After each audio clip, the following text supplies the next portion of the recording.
Another chapter is here. Welcome to Don't Burn the Sacred Text. I am one of your hosts, Brandon, and I'm here with my co-host. She's so fire that even Darth Vader couldn't put her out. Ladies and gentlemen, it's Lindsay. It's good to see you, which It's is the good first to time see for you. we've done this before for Sith Talk, but it's the first time for Don't Burn the Sacred Text that we are doing the video and people can see. And it's so weird because I was just thinking that like the jig is up. Because for Sith Talk, we're just talking and it's so conversational. Now everyone is going to see as I'm trying to reference things and find quotes, and it's like, oh, I got to pull the book up and read through things, and it's going to be so many of these. That's hilarious. You know what? We're gonna get it figured out. I got my notes on the screen. You know, I did the digital copy on this one for the first time in a long time. Smart. Now I know. Yeah, so you'll have the book. It'll be two different vibes. It's going to be totally great. We're going to love it, and people are going to get have a really great time with it. So I'm really excited because you guys could kind of see we're talking about Master of Evil today. Lindsay, show them the cover. Possibly the greatest cover in the history of Star Wars. Not gonna lie. It's up there. It's up there. For Okay. me, it is. It's the new edition of Revenge of the Sith that just came out. That has like the most beautiful, not just the cover, but all the artwork in that is just absolutely gorgeous. But this is, I will say, super, super cool cover. Like, it's so good. Really, it sets the right tone for what the story is. Which 100%. when you can do that in like a beautiful and non-expositional way, it's fantastic. Yeah, like you pick up the book or you see it on your shelf and it just really pops, you know, and gives the vibe and energy. It's very like we can get into this, you know, in a little bit when we talk about it, but it's very heavy metal and the book is very heavy metal in a lot of things that it does. And if you are a heavy metal person or you listen to it, you kind of know what I'm talking about. But we'll get into that in a little bit. We are jumping a little bit ahead. We have skipped a couple books. There's just been some scheduling conflicts about getting recordings for Sanctuary and Crystal Crown, but those are coming. So we want to make sure you guys know we're not skipping those books. We will be coming back to them, and that's going to be some great conversations around those two. But we're just so excited about Master of Evil that we just had to talk about it now. Good, bad, ugly, all of it will, of course, be a part of it, like we always do on here, looking at all the angles and everything like that. But if you care about Star Wars books, or you care about kids, or you care about teachers, or you care about anything like that, if you're listening to this, we really encourage you to go to our Patreon and sign up, because this particular podcast in particular, the people who listen to this are real hardcore Star Wars book nerds, and you know the impact that Star Wars books can have. So part of what we do here is, of course, our mission to put Star Wars books into classrooms across the country. And we want to do that by, of course, our Patreon that fundraises for that. And then you guys nominating teachers on classroomsavers.net. So as we're doing this, whether you're listening to it, watching it, you know, like obviously we've got gorgeous, stunning faces and you want to see this, but press pause, go over to Patreon, sign up for $1 a month. You get some bonus episodes and everything like that. And then you're able to help us put books into classrooms. But more importantly, make sure you go over to classroomsavers.net and nominate some teachers. It's a great way to kind of end the year out for teachers, you know, as we're getting into the final. We have 9 weeks for where I work at, so we're getting into the final 9 weeks. You know, kids are looking ahead to summer. Get them engaged to want to pick up a book again by getting them some Star Wars books. So while you're listening to this, we really encourage you to go do that, and so we can get them some books in their classroom. But that said, when we are recording these episodes, it's been a minute since we've been able to do one of these. We do it a little differently here, and we like to rate our books before we have our conversation and then talk about it and re-rate it at the end and see through our discussion, did we come up with any other conclusions? So, Lindsay, Master of Evil, rating of 5, what are you going with? All right, I'm going to cheat a little bit, and I'm going to give it very Drew energy. I'm going to give it a 3 out of 5 because, and you know, I was so excited for this book and I still am. without giving too much away right now, it starts so strong. It kind of dips in the middle for me a little Hmm. bit, but then also ends strong. So now, weeks after I've read it, and as I sit and reflect, I don't know if I was just riding this really big high where I was like, of course, this is a 4 out of 5, 4.5 out of 5, Hmm. versus are those lows maybe more important than I thought?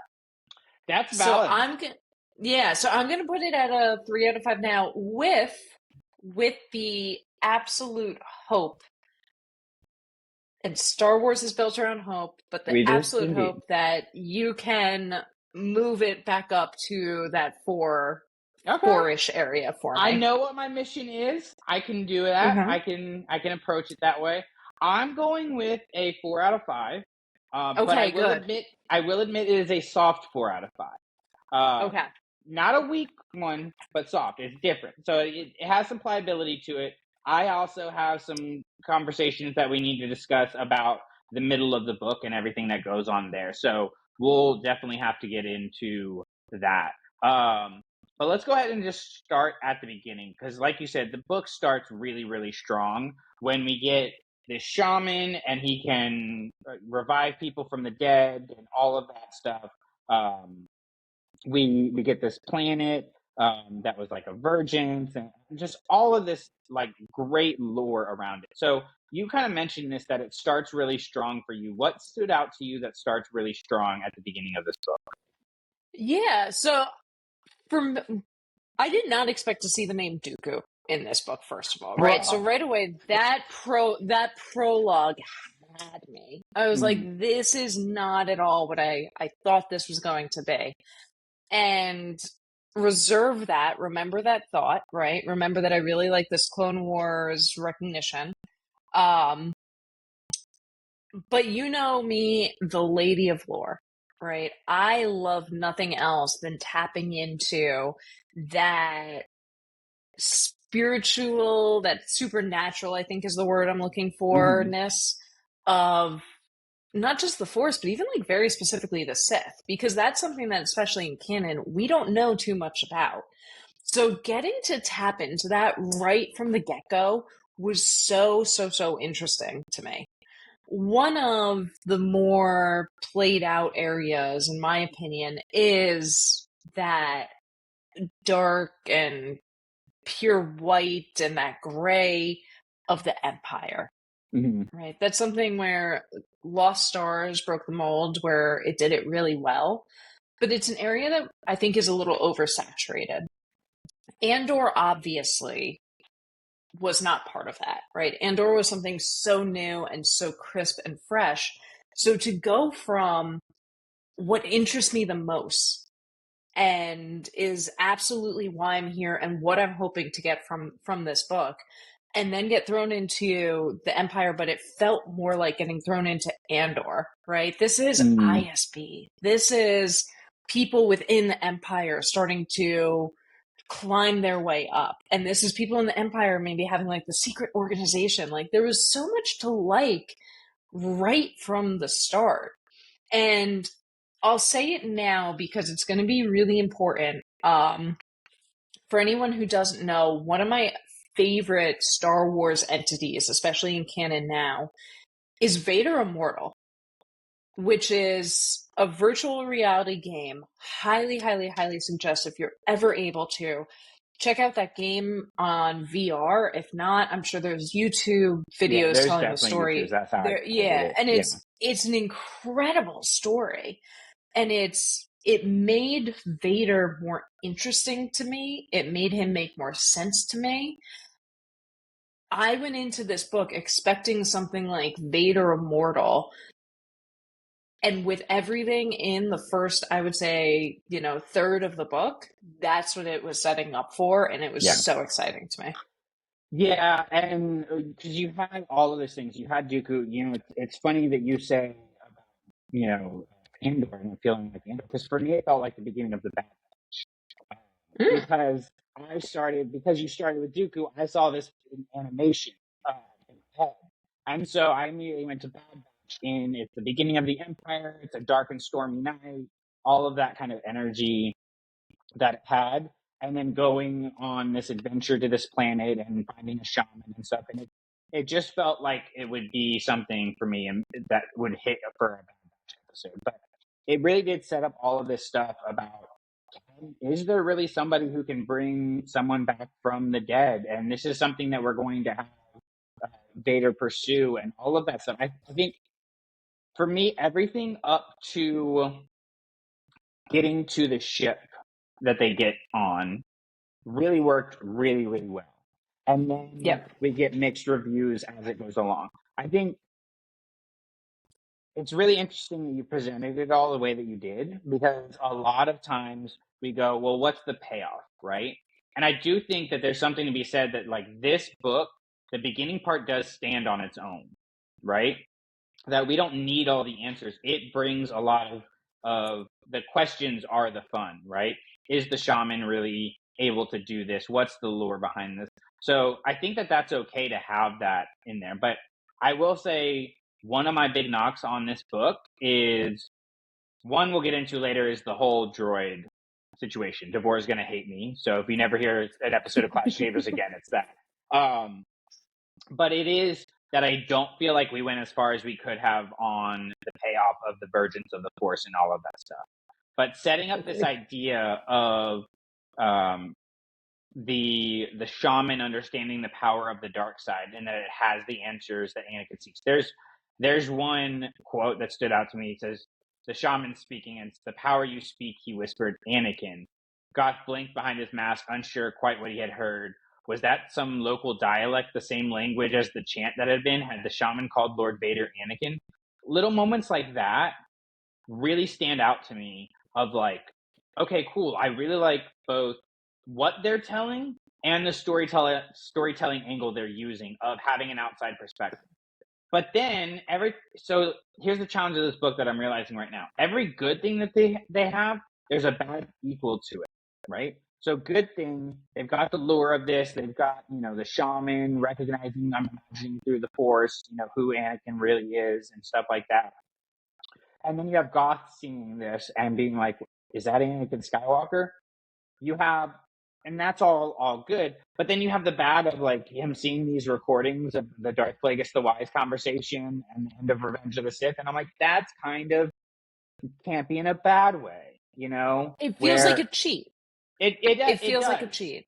It feels like a cheat. You know what I do want to say before we go further, and I probably should have said this in my rating, is as we talk about the pros and the cons, the goods, the bads, the best and the buts, no matter what, even in times like that where something feels like a cheat, something feels campy, Adam Christopher's prose is beautiful. Oh, He is good. Someone, yeah. So even when there's campy stuff like this, or when the writing might seem, or at least the plot of the writing seems easy, he is an incredibly entertaining and engaging author.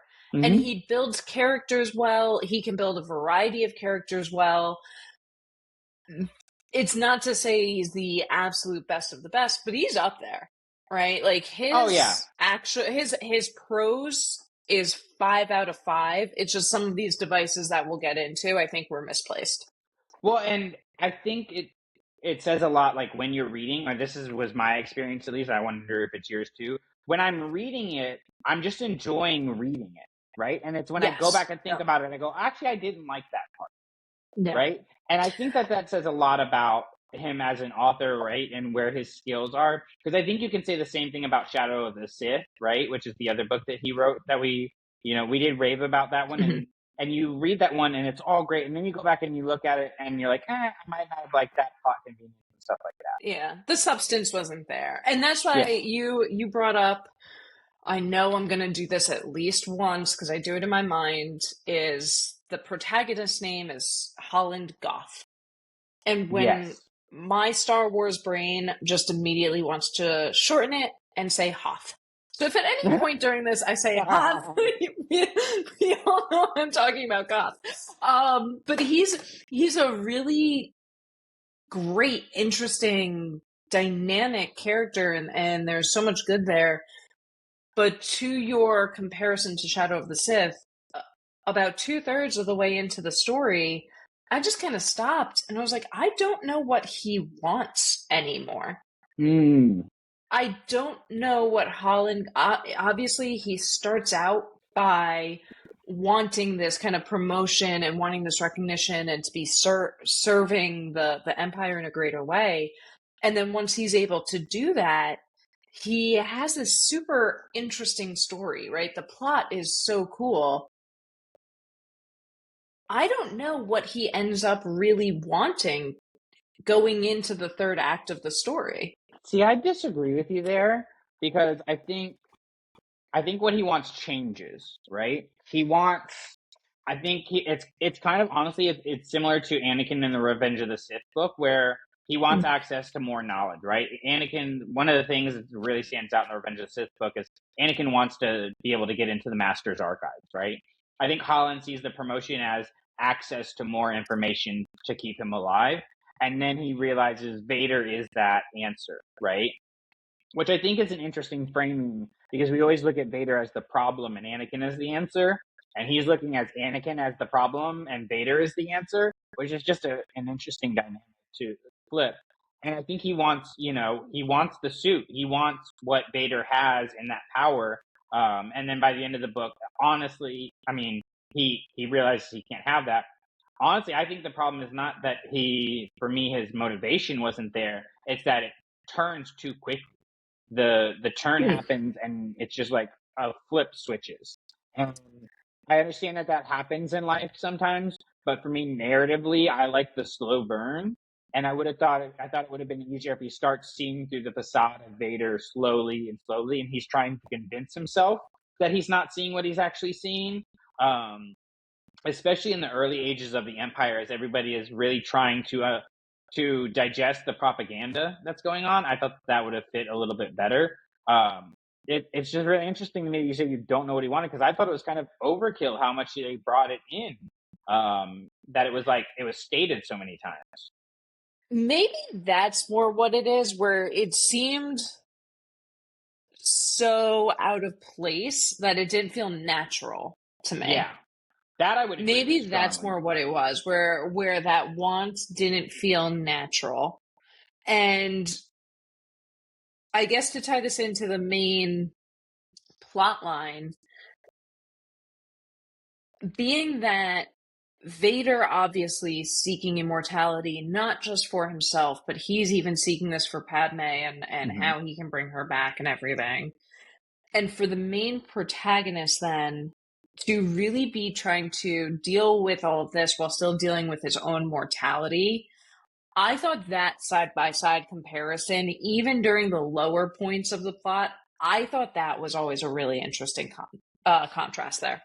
Yeah, and I wish they had delved into it more. You know, um, Same.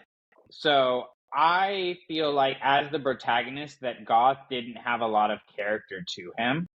I feel like his droid, I'm forgetting the droid's designation, but the droid, yeah, look it up in the book.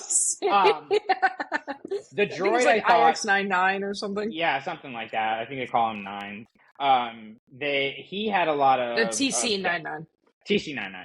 He had a lot of depth to him and everything like that. I thought that was really good. Um, but I don't feel like Goth got a lot of development. He was our point of view character, obviously, but I feel like he got left on the cutting room floor as we just need a point of view character, and that's where those plot conveniences come in. Um, Honestly, I think that's honestly, if I'm just being totally upfront and honest, that's my biggest disappointment in this book. Is I really went into this book expecting us to get this from Vader's experience, and that's one thing that's starting to bother I me did too. of Yeah. the new canon books, because if you think of things like Labyrinth of Evil and uh, Dark Lord Rise of Darth Vader, we get those from the struggling person's point of view. And save for like, I'm looking over at my bookshelf right now, like Rise of the Red Blade, obviously, Dark Disciple, arguably, but we don't get, even Lords of the Sith, we don't get a ton of stuff from Vader's perspective. Everything is observing Vader. I don't know why Star Wars is afraid of giving us the bad guys as a protagonist. I don't understand why.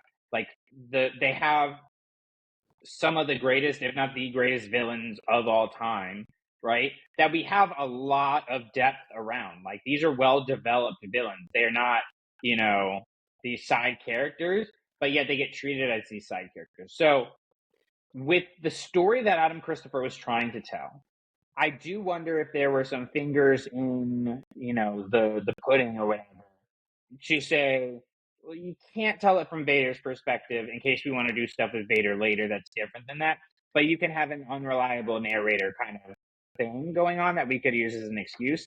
And that bothers me if that was the situation, because I feel like this book, you could have done all the same things, but from Vader's perspective, just get rid of Goth completely and have a much stronger, uh, more compelling story where we could have spent what I found the most interesting thing. We could have spent more time with the Virgins of the Force. Because let me tell you what, when we get Anakin fighting Vader and you get Obi-Wan and Ahsoka, like that, of course, that's what I'm here for. Like I perked up and, kept reading because of that. That I thought we could have pushed a lot further. I agree. Before I agree wholeheartedly, though, um, in terms of I just did it. In terms of Goth not being more involved in this more complex or changing character, the easiest way to fix that would have been to have Desler and Compnor throughout the story more. Mm. Because that's when you start to realize, hey, this is what this guy wants originally, right? He wants to impress Desler. He wants to be part of Compnor. There's this thing he's working towards. And then he's given his assignment and it just drops off.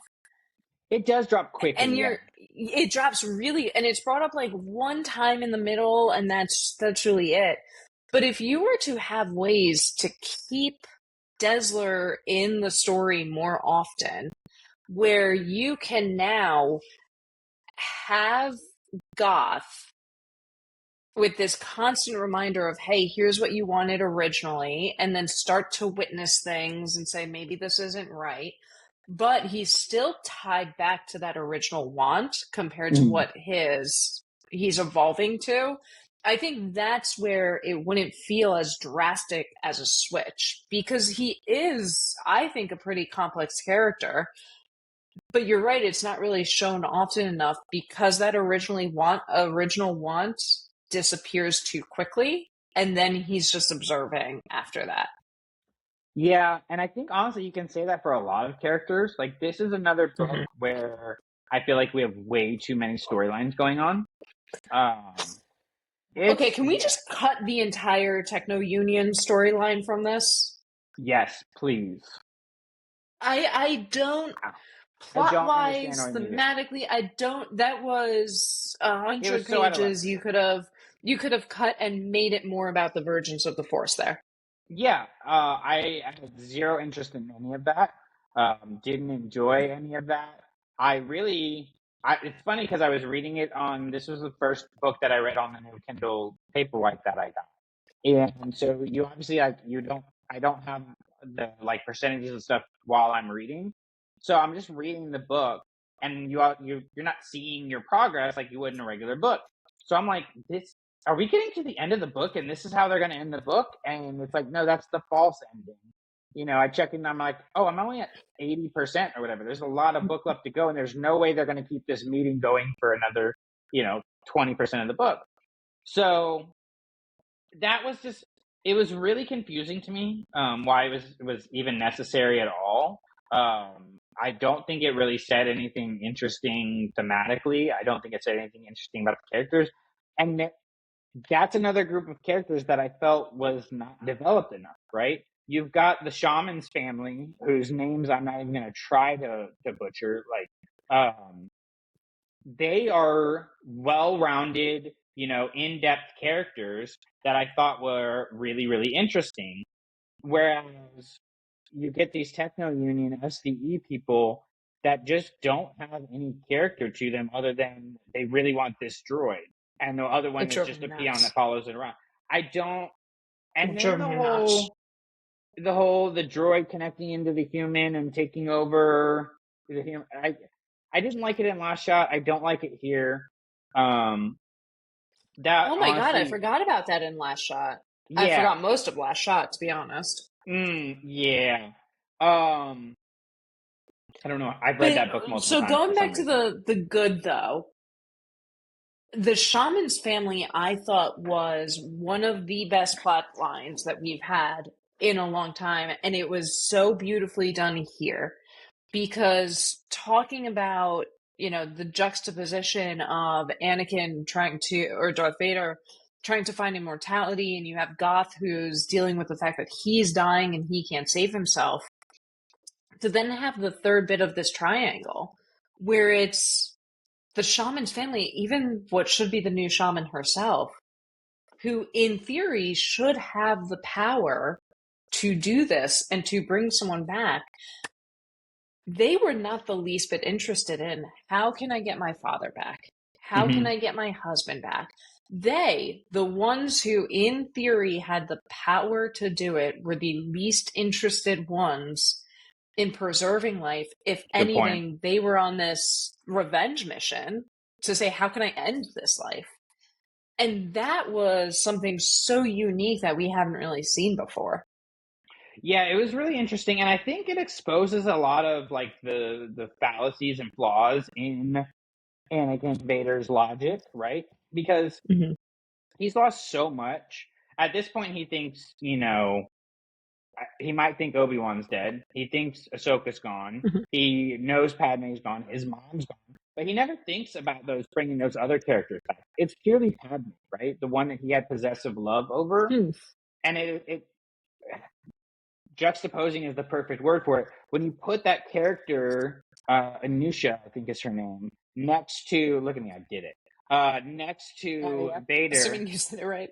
I mean, Han, Han, Leia, Leia, it's all the same. Um, when you put those two characters next to each other, I think just inherently it exposes the flaws in Vader and shows kind of the weakness really of Vader. And that's something that I think that Adam Christopher does really well. When we do get the Vader stuff, it's so good. Like the Vader stuff is really, really good. And it makes me hunger for the other aspects of that story, right? Spending more time in the vergence of the force, right? I feel like we got, what, like they have like when they have like the mid-season finales, right? And you get like this cliffhanger and you're like, oh, I gotta wait a couple weeks for more. That's what I feel like we got in this book with the vergence of the force, where it's like, oh, I got part of what I wanted. Give me more of that, right? Oh, And then you just don't get more of it. You don't get time with it because I think there were all of these storylines going on when really we should have had two, maybe three at most main characters that we were focused on. okay. So you might know this better than I, but developmentally, where was this book? I guess in Lucasfilm when they're talking these storylines, where was this in terms of when they were doing High Republic? Because is this something that what Light of the Jedi? What's the last one? Uh, Trials of the Jedi. It Yeah, is Trials, right? Yeah. yeah, it's So Trials. is this something where this was being written at the same time of Trials of the Jedi and Virgins of the Force was this hot topic and it couldn't really be conflicted? Was this done way after and this is more of a I think continuation? I think it would be probably phase three development time. I could be wrong on that. I am kind of just pulling that out of my backside, but I do kind of think announcement wise it was phase three area, which means it would have been developed around the same time, which also means it was developed around the same time as the Acolyte. Then, which we've got another Virgins of the Force, which is something else we got to talk about, right? We've got a lot of Virginses in the Force now, right? Um, And this goes back to my earlier point, really, about why are we not getting the perspective of the villain, which Maul Shadow Lord coming soon. So excited about that. But we're taking these nuggets of Star Wars that are really interesting, and instead of delving more into that one of it, we're doing other ones of it, right? So instead of Maul Shadow Lord is going to be an exception to this rule, and hopefully we'll create a new rule. But instead of delving more into the villains, we just create another villain to look at them from a different perspective. We have the Virgins of the Force. That's something that people have been interested in. And what does that really mean? All that stuff. Instead of exploring that more through the lens of Anakin and Vader, we go and we create other versions of the Force. And even when we have Anakin and Vader interact with that versions of the Force, we don't do much with it. And it's like, I don't know. The more I sit with it, I do really enjoy this book, but there is a taste in my mouth that somebody had their fingers in here playing around with what Adam Christopher wanted to do. Because, like you said, his prose is amazing. I feel like his storytelling abilities are really solid.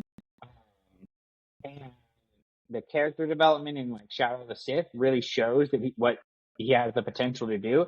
And I just felt like everything got almost to the finish line and then didn't finish in this book. It's a tease of a book, I think. It is, yeah. Because That's a good way to it gets describe you it. just close enough where you're like, man, what is this almost new power of the dark side?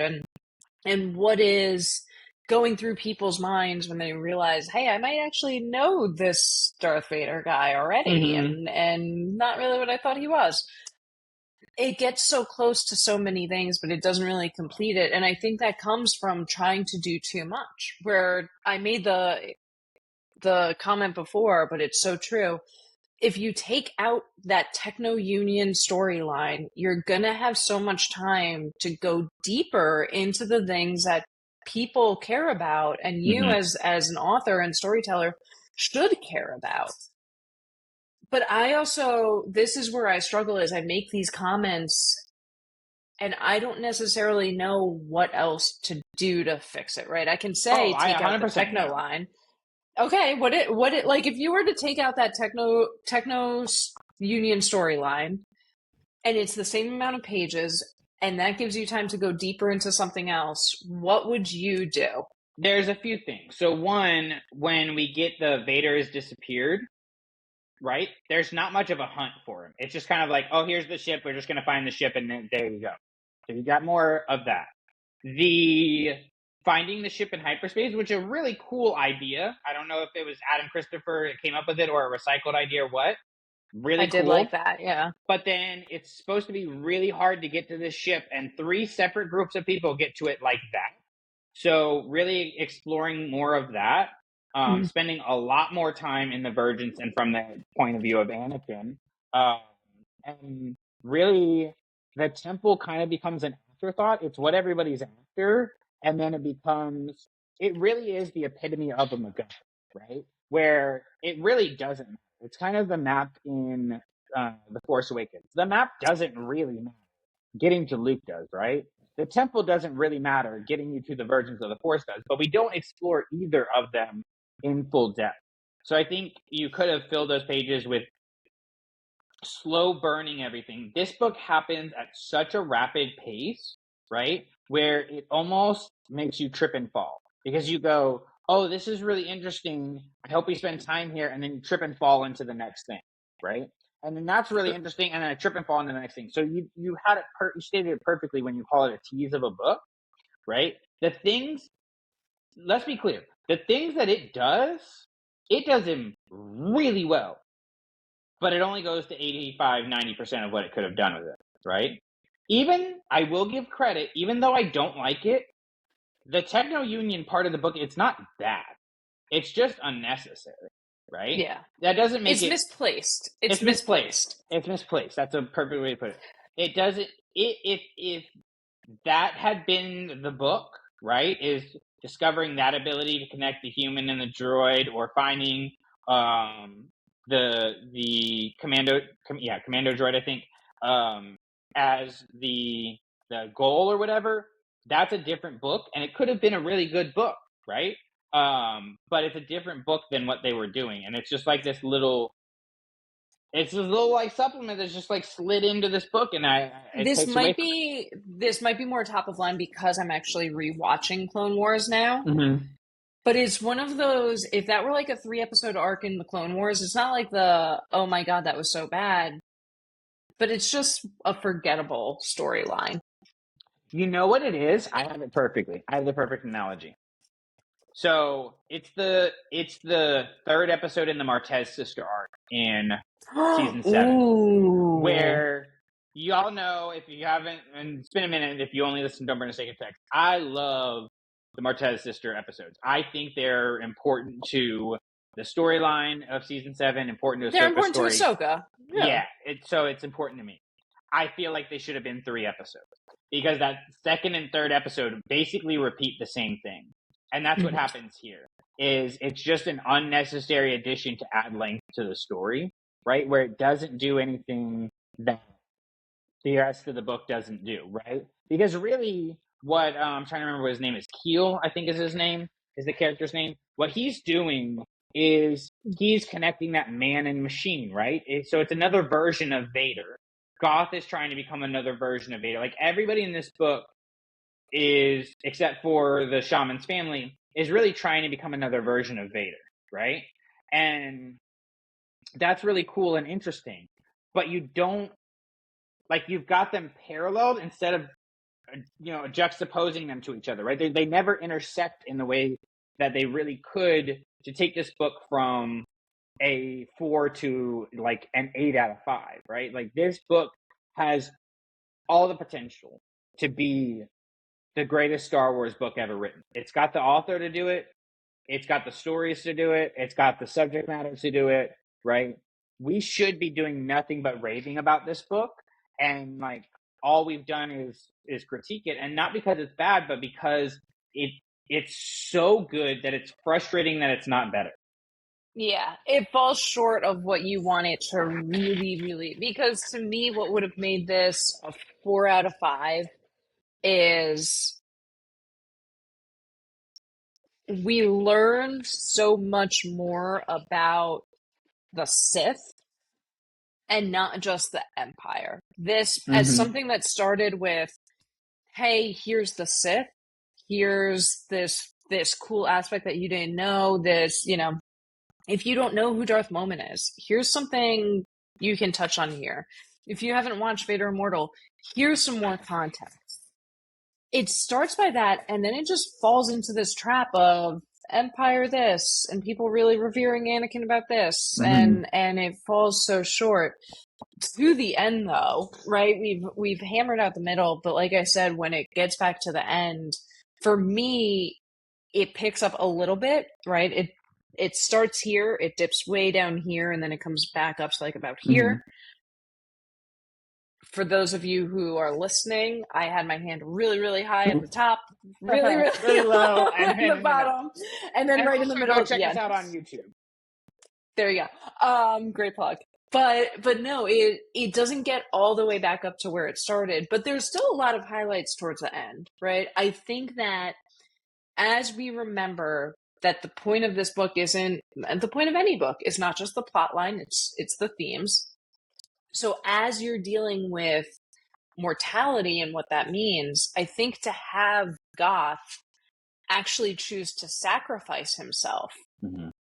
where you have Vader now sacrificing everyone else to get to someone who's already dead, that's a beautiful ending thematically for me, right? And I'd be interested to hear points of view about, is it right to have this character self-sacrifice in a way that, for him, yes, it's a true sacrifice. Is this the message that we want to really send all the time? I don't know, right? That's, I think, a really Yeah. interesting discussion you can have, and one I personally don't feel equipped to speak to. I think everyone is going to digest that differently. But thematically, beautiful ending. Yeah, I thought so. And I really liked, too, like, the very, very end where Vader goes to Palpatine and basically throws the temple at him and tells him to, go F himself. Because that's the moment That's what to I was me. actually just looking for because I thought I had like a good quote about it, but I can't Yeah, find where it so is. Yeah. he goes and he says, like, here's your temple, and he throws like the stone at him or whatever and just drops it on the table. That to me is him saying, because like, Vader and Palpatine never actually say what they mean in their conversations. You can look at Empire and see that. to me, that's him saying, I see that you have me trapped. I know that you have me trapped. And I know that what you told me is a lie. And I'm going to spend the rest of forever trying to break my way out of it. Right. It's this real, like, that's a real Anakin moment of I'm going to be Mhm. stubborn enough that I'm going to fight against this, even though I know it's going to take a lot of work.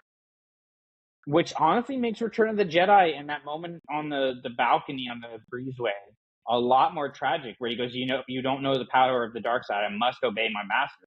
Because you go from this character at the end, who you're talking about, thematically, is willing to sacrifice everything and everyone for his means to his end, realizes that end is hopeless, right? And goes to his master and is like, I see through you now, right? I know what your game is, but we know that Vader can't do anything about it, right? And to me, this is him realizing I'm trapped and I can't do anything about it, which I really like. So, like, it's it's funny because, like, I almost want the story after this more than I want this story, right? Or I want a Yeah. sequel to it, right? So I do think that that says a lot about the ending of this book, that you do want a sequel. I want a sequel to it, right? Where we explore Vader more. I'd love a Master of Evil too, or this to evolve to a whole series of Master of Evil books, because I do feel like it landed really well with those themes and those ideas. It's such an interesting thought, and I didn't think of it, but like to have this be a series, right? Because if I keep thinking back to your original point, and I agree, it was such a great point of it's frustrating always just having these characters circle Vader, but we Mm-hmm. never get things from his point of view. And that I think is a big miss. However, if you had this kind of series where every single book, different protagonists, but circling Vader, where you could get and Mm-hmm. piece together this really holistic Be view, great. and it keeps it, because this is something that you can watch the original trilogy to till you are blue in the face. You're never gonna pick up on his true motivation, because at that point his motivation changed. At that point he's seen his son. His motivation now is Luke and getting Luke to turn. I want to know those 19 years where his motivation was Padme this, Padme that, immortality all around. Mm-hmm. And if you're not going to show it to me from Vader's point of view, which interesting topic, I feel like a good Sith Talk episode coming on. Yeah. Yeah, but give me enough where I can start to piece it together. And I absolutely hate to say this, because you know how I feel about the most recent Timothy Zahn projects. But Timothy Zahn did it so well. Mm-hmm. And what Adam Christopher, I think, fell a little flat with for me, as beautiful as his prose is the world building. Because when they get on like that ship and all the hallways are changing and Yeah, whatnot, it's really cool. it was cool, but I also couldn't picture it Oh, the really? way That's that I interesting. could. Yeah, I had a lot of trouble picturing it the way I could a Timothy Zahn book. Interesting. See, I don't know. There was another story that happened recently, maybe in the High Republic. If you guys can think of this, add us on TikTok and Instagram and whatnot at Classic Sabers, because there's another book that or story that does the moving hallways and things changing. You know what it is? I just remember. Don't at me. It's Maul Lockdown. It's from Legend. Um, Mm. and it has the prison changes shape, and that was kind of pulled Ooh. in here. So I guess that's a book I go back and listen to bits and pieces of regularly. So I'm kind of used to that idea being present. So it's interesting, just different ways you digest the stories. But yeah, I do think, we've talked about it, whether it's on here or on Sith Talk or even over on Clashing Sabers, where we get caught in this. It either has to be this huge long series, a one shot, or a trilogy, right? And I don't think we have to get stuck in that so much anymore. Where this could be however many books you can swing out of it. Maybe it's 4 books, maybe it's 5 books that all form this whole view of what Vader is, right? And so the more you read of it, the more you understand Vader at this point in time. would be a really cool way to approach this. And you could even do it, like they're doing with the Reign of the Empire things, where you have different authors doing it, so you have different takes on Vader. So I really hope that seeing the potential of stories like this, I don't know if Star Wars is ready to be this self-aware, but this is a hope that I have, a dream that I have, will help them, seeing books like this and hearing people talk about these books in the way that we are, of like, we want more of this, like, give us this, right? Like, this is feeding what we want. We'll get them to realize, like, we don't have to have a 30 long thing like the High Republic. We don't have to have a trilogy or a one shot. Just do whatever's right, do whatever fits the story.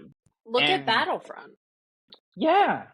What a perfect example, where it's like, hey, here's the concept. We're going to do this a couple different ways. First Battlefront, let's not talk about it. Second Battlefront, though, obviously landed so well. Those two things don't necessarily have to be related. They just have the same name. But I think you could easily do that with this concept. Yeah. But if you keep changing the name, and if each one is its own individual project, we're going to get really pissed off. And we're just going to sit here and be like, they're doing too much with the Empire, right? Why?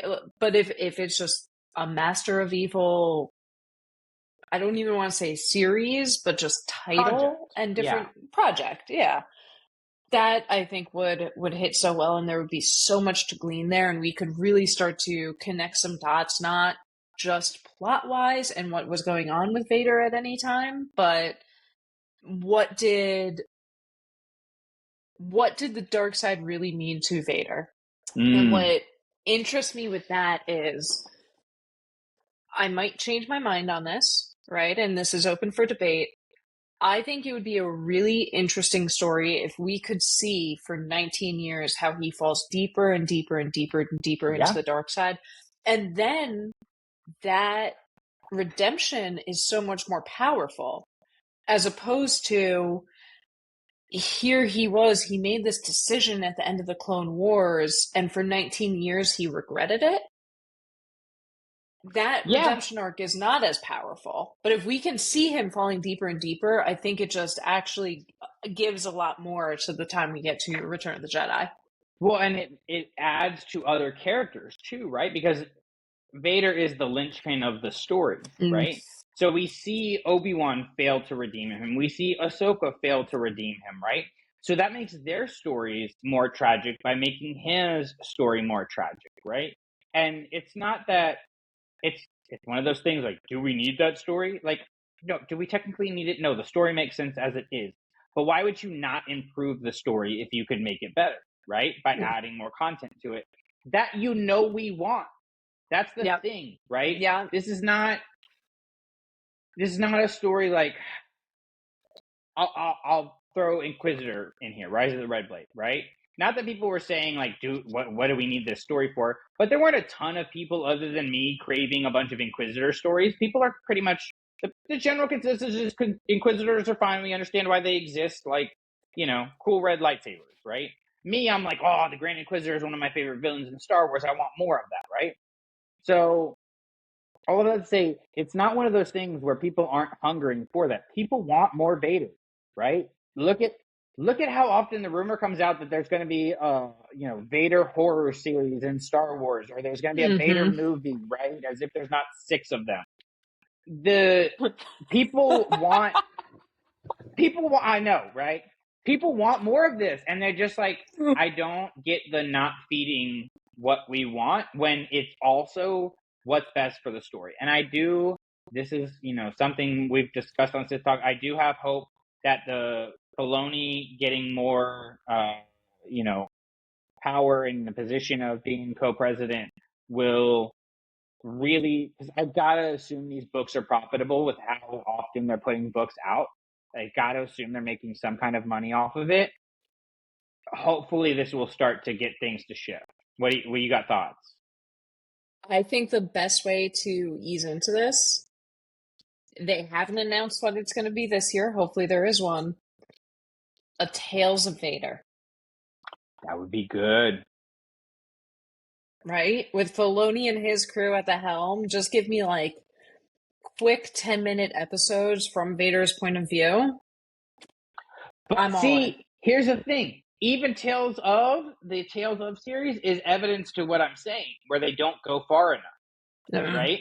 Because you had Tales of the Jedi starting it, and people go, "Oh man, we love this concept. Let's get more seasons of this with 2 different Jedi parallels." And they're like, "Nah, we're gonna go completely a different direction," right? Yeah, but everyone else. No, I take it back because Morgan Elsbeth there wasn't. But I'm thinking like Ventress. We've had so many stories, really, from Mm-hmm. her point of view.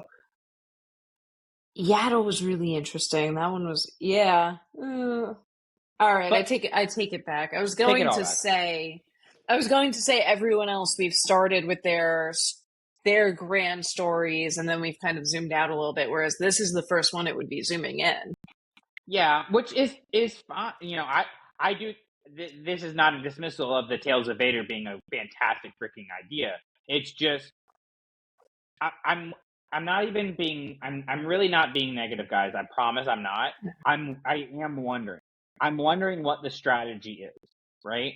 Um, it's kind of, you'll get this, Lindsay, because you live with your husband, but like it's Oh kind of boy. like where Florida State is at right now, right? There Where we it's, go. have to There bring we it go. in. Hold on. But I'm going to turn my lamp up while you're doing this because the okay, sun is setting here. here's the thing. So like, it's a sports analogy of, you have a lame duck coach, right? Where it's like everybody knows that this coach is not going to last long, but you're keeping him anyways. And it's like, what's the point of keeping him, right? If you know you need to make a change, why not just make the change now? Or why not be honest with your fans about why you're doing it? Why let them sit in that frustration and come up with their own idea? So that's kind of where I feel like a lot of Star Wars fans are at, whether it's with the books or with the shows or whatever. We've kind of gotten off topic, but it is relevant to this book.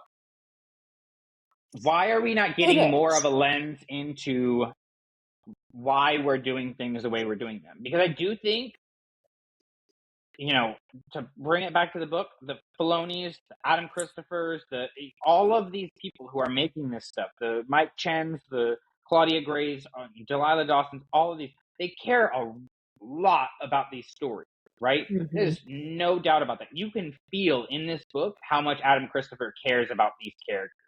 It's really evident that he did not phone this book in, right? But like, why not tell us why you're not giving us more of this, or responding to things? It doesn't make a lot of sense to me, and I think we're missing so much potential both in this book and outside of what this book could have been, that it really is I don't even want to say frustrating is even too strong of a word, but it makes you go, Yeah. And I'm also wondering if some of this is like dangling it in front of us to build up intrigue in case we ever do get the Dawn of the Jedi movie. But it's like, we want this. Just give this to us. Mm-hmm. Just give this to us. Yeah.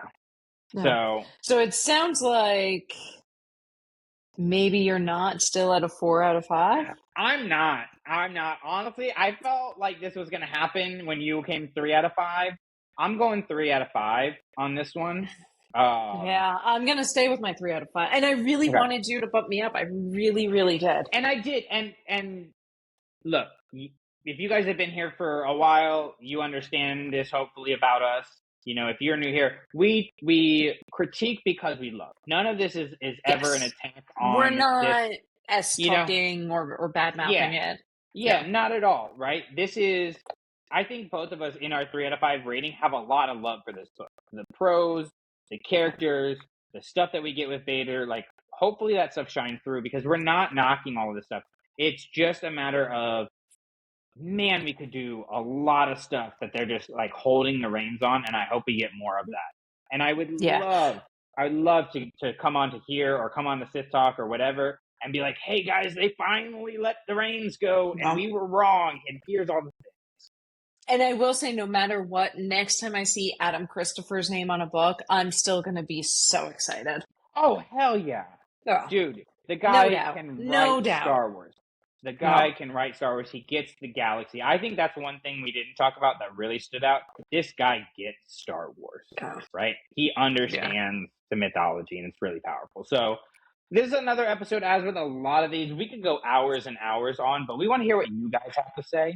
So make sure, whether you're watching this video in a short on Instagram or TikTok or whatever, make sure you join the conversation with us and comment, what your thoughts were on the book, what you want to see out of the future of Star Wars, whether you disagree with us about, anything that we said. This is not called, as Drew likes to say, it's not called cotton candy sabers. We're called classic sabers for a reason. We want to hear your opposing points of view, right? In here, because those are really important aspects to include in this conversation. So you can also email us, clashingsabersnetwork@gmail.com, if you want to do that in more of a long form way. We really appreciate you guys participating in the conversation. And of course, Lindsay, if they want to support us even more, how can they do that? Yeah, like we said at the top of the episode, aside from being just a podcast network, we are first and foremost a nonprofit organization. And our mission is to get all of these stories that have impacted our lives so much into the hands of students around the country. Not every school, not every classroom has a way to do that themselves. So we want to take as many of these books as possible, donate them to schools, to libraries, to classrooms. Every single dollar we make in our Patreon goes to that mission. If you can't join or donate monetarily, we completely understand. Best thing you can do is to share this with someone who also might be interested, or to head over to clashingsabers.net and let us know what teacher and or school you know of that might want some additional resources. Yeah, absolutely. So you can do all that. All of it is in the show notes. If you're listening on podcast, of course, like Lindsay said, clashingsabers.net is the hub for everything for us. Just click on that menu button in the top right corner. You'll find all the information you need about what we do and how you can participate. So until next time, thanks for listening. Keep reading, keep writing. But whatever you do, don't burn the sacred text. Feels good to do that exit. I'm so glad I remembered it. Dude, that's my favorite one.